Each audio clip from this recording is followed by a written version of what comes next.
नमस्कार दोस्तों, मैं दीपक शर्मा अंग्रेज आपका स्वागत करता हूं द लीगल चैम्बर में। अब दोस्तों, आज की वीडियो में हम सुप्रीम कोर्ट के बिल्कुल नए आदेश यानी कि निर्णय के ऊपर चर्चा करने वाले हैं। देखिए, अक्सर देखने को मिलता है कि एक व्यक्ति जो किसी संपत्ति से जुड़े दस्तावेज को कैंसिल कराने जाता है, उदाहरण के तौर पर समझा दूं, किसी एक संपत्ति पर किसी दूसरे व्यक्ति ने ज्यादा हिस्सा बेच दिया, किसी दूसरे व्यक्ति की संपत्ति को अपना बताकर बेच दिया, बिना बंटवारा किए अपनी मनमर्जी से कोई भी हिस्सा बेच दिया।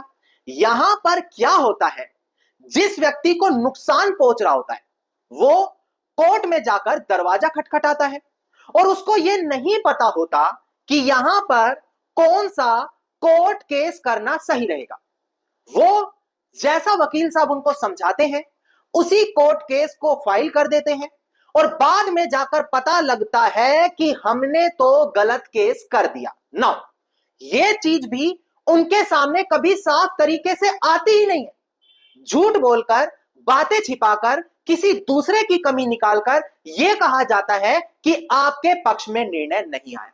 अब आज की वीडियो में मैं आपको बताने वाला हूं, सुप्रीम कोर्ट ने साफ शब्दों में बता दिया है कि अगर आप किसी दस्तावेज को कैंसिल कराना चाहते हैं तो कब आपको सेक्शन 31 का दावा डालना होगा और कब आपको सेक्शन 34 का दावा डालना होगा। और ये दोनों चीज आप लोगों को पता होनी अनिवार्य है, तभी आप अपने केस को स्ट्रोंगली बना पाएंगे। अब दोस्तों, अगर आप लोगों को हमारी ये वीडियोस अच्छी लगती हैं, अगर आप लोगों को हमारी तरफ से किए गए एफर्ट्स अच्छे लगते हैं, तो मेरा आप लोगों से अनुरोध है, इस वीडियो को आप लाइक जरूर करें, ज्यादा से ज्यादा शेयर जरूर करें और अपना वैल्यूएबल कमेंट सेक्शन में जरूर लिखें। तो चलिए दोस्तों, अब आज की इस वीडियो को हम ज्यादा लंबा ना करते हुए आज की इस वीडियो को स्टार्ट करते हैं।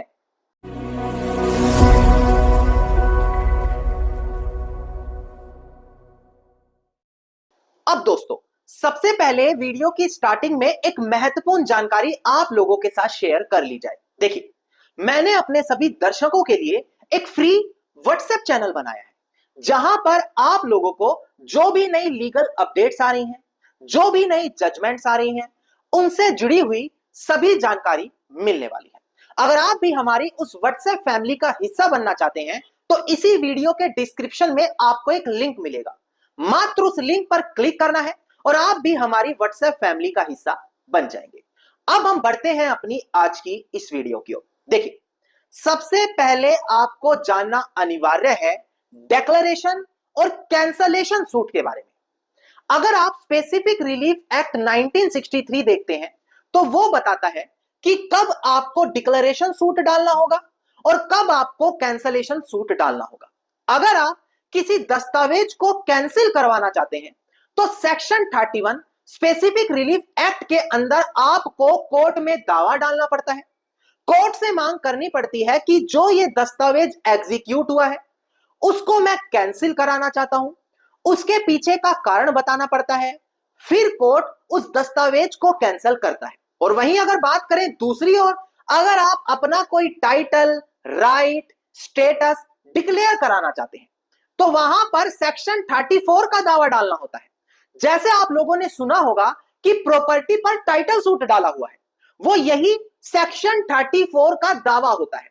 कोर्ट में आप जाकर डिक्लेरेशन की मांग करते हैं, कोर्ट से कहते हैं इस पर्टिकुलर प्रॉपर्टी पर मेरा राइट या टाइटल डिक्लेयर करो या किसी और डॉक्यूमेंट को नल एंड वॉइड डिक्लेयर करो, और ऐसी कंडीशन में सेक्शन 34 का कोर्ट में दावा डाला जाता है। नाउ, ये दोनों कानूनी प्रावधान आपको पता लग गए। अब ये दोनों कानूनी प्रावधान तो आपको पता लग गए, पर अब मैं आपको बताऊं, अगर एक दस्तावेज, सेल डीड, गिफ्ट डीड, इस प्रकार का कोई भी डॉक्यूमेंट आप कैंसिल कराने जाते हैं तो अक्सर लोगों की कंफ्यूजन यही होती है कि सेक्शन 31 के अंदर कैंसलेशन सूट डालें या सेक्शन 34 का दावा डालकर उस डॉक्यूमेंट को नल एंड वॉइड डिक्लेयर कराएं। और यहीं पर सबसे ज्यादा गलतियां होती हैं।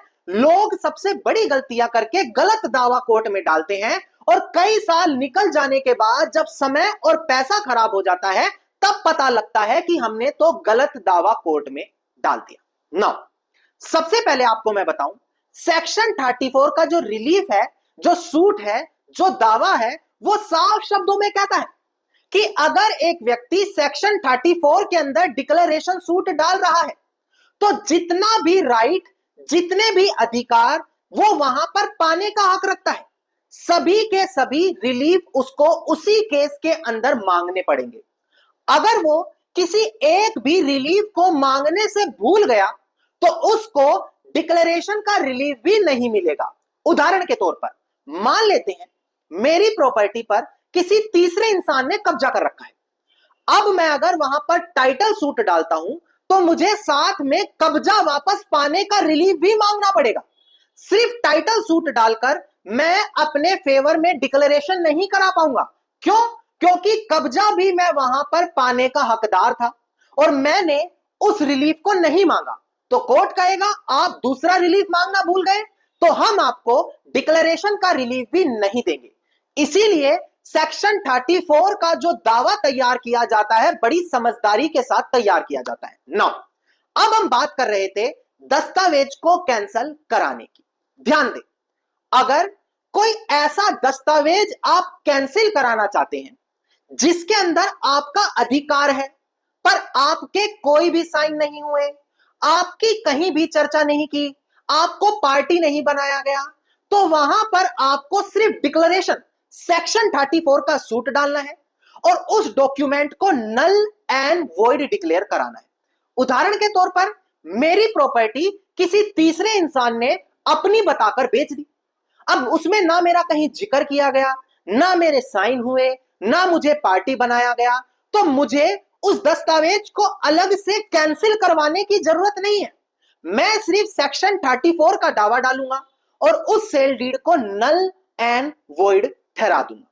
और वहीं अगर दूसरी ओर हम बात करें उन दस्तावेजों की जहां पर मैं खुद पार्टी था, मेरे साइन है, जैसे मुझसे किसी ने धोखे से ज्यादा जमीन लिखवा ली, अब साइन तो मैंने किए हैं, पार्टी तो मैं ही हूं, तो वहां पर मुझे सेक्शन 31 का दावा डालना पड़ेगा।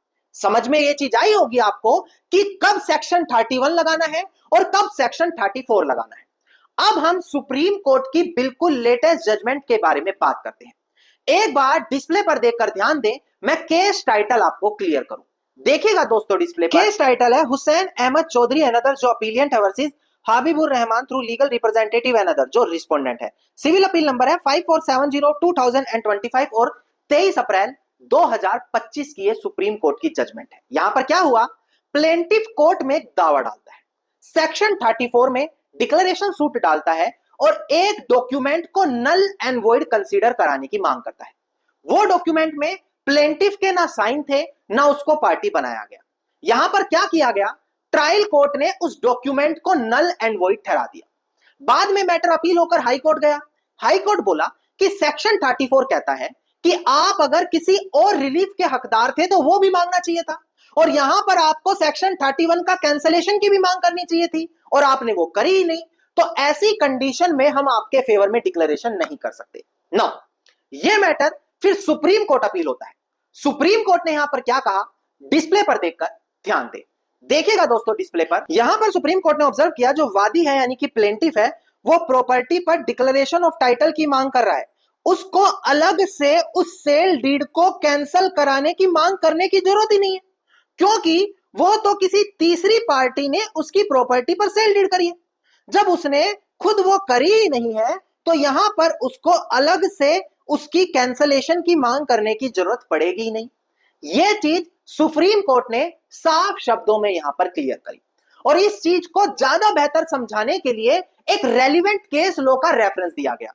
देखिएगा दोस्तों डिस्प्ले पर, केस लॉ था यहां पर Surit Singh alias Sardul versus Randhir Singh and others, साल 2010 का ये सुप्रीम कोर्ट का केस लॉ है। यहां पर बोला गया, ध्यान से समझिएगा, कि अगर आप प्रेयर कर रहे हैं कैंसलेशन या डिक्लेरेशन की तो उसके लिए बड़ा अच्छा एग्जांपल दिया। इन्होंने बोला मान लेते हैं ए और बी दो भाई हैं, ए नाम के भाई ने व्यक्ति ने एक सेल डीड सी को दे दी।